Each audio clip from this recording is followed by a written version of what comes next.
Let's start with a single word: remove. It sounds pretty simple, right? You remove a file, you remove a photo from your phone. But what if that same word could be used to, well, to remove a person from a country? Today, we're diving into the legal and logistical machine that's been built to do exactly that, an infrastructure designed to make someone, quite literally, disappear. In this quote right here, it just gets to the absolute heart of it.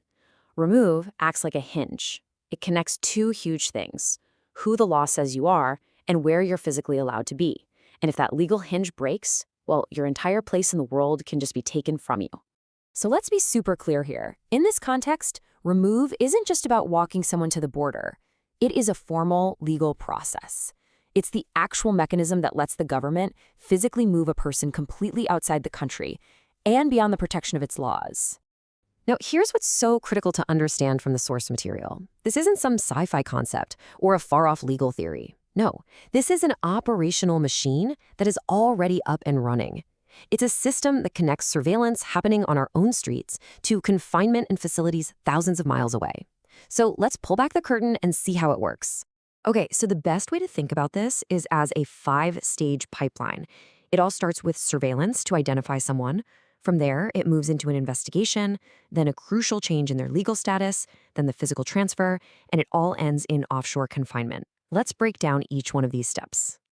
So stage 1, it all begins with surveillance. We're talking about a massive network of 80 fusion centers that are just hoovering up data from local police, federal agencies, and even private tech companies. They use incredibly powerful software like Palantir's Gotham platform to sift through all this information, analyze behavior, and build these digital profiles, all to identify threats, often before any crime has even been committed.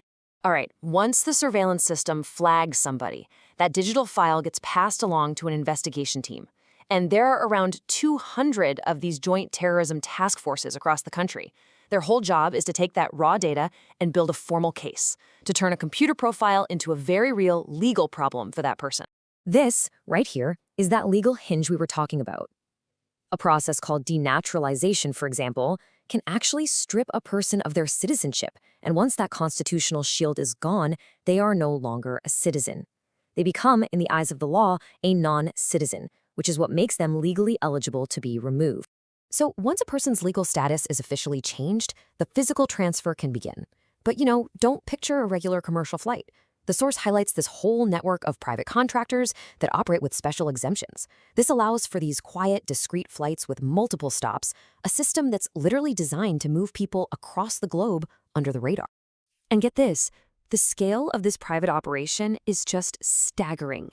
The source tells us that a single company, just one, Global X, is contracted to handle a whopping 80% of all of ICE's deportation flights for the 2024-2025 period. Think about that, 80%. That is a virtual monopoly on the logistics of removal.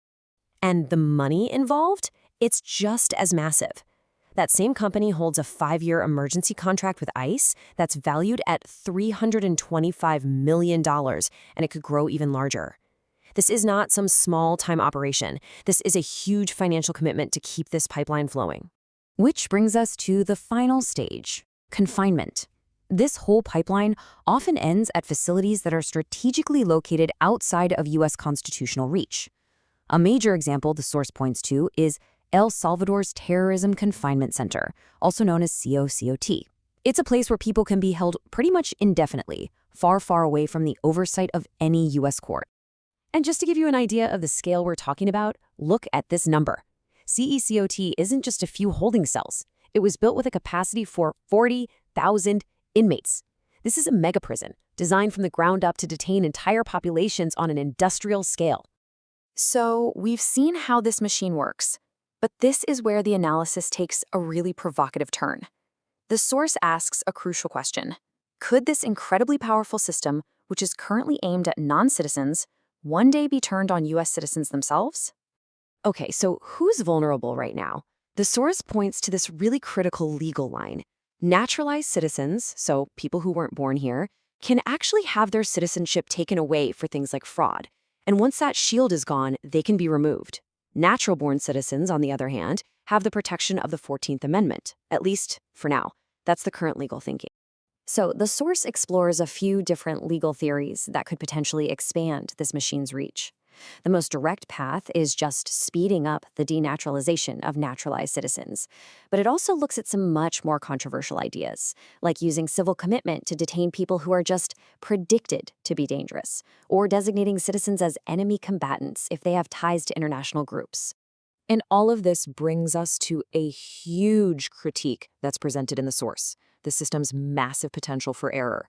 I mean, building a machine this powerful comes with enormous risks, especially when you look at our own history of getting things terribly wrong, all in the name of national security. Which really raises the fundamental question, doesn't it? If this whole machine is built on predicting threats, well, how good are those predictions?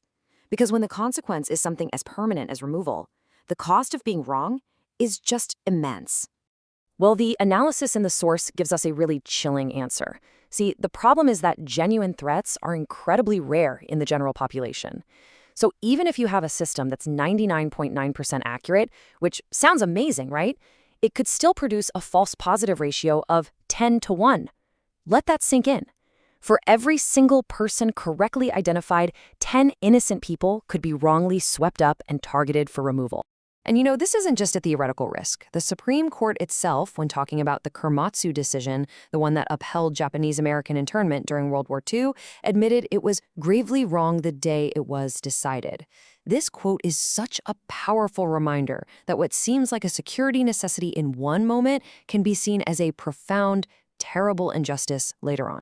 The source also warns us about a danger called scope creep. It's this historical pattern where powers created to fight one specific enemy, like terrorists, are slowly, gradually expanded over time to target other groups, like political protesters and dissidents. And in the process, everyone's civil liberties get eroded. So, if this whole removal machine is so risky, what's the alternative? The source doesn't just point out the problem. It actually proposes a solution. It lays out a completely different framework for justice, one that's built on accountability instead of exile. And wow, the contrast between the two models is just stark. Look at these key metrics: constitutional validity, human rights compliance, and, this is the big one, how effective it is.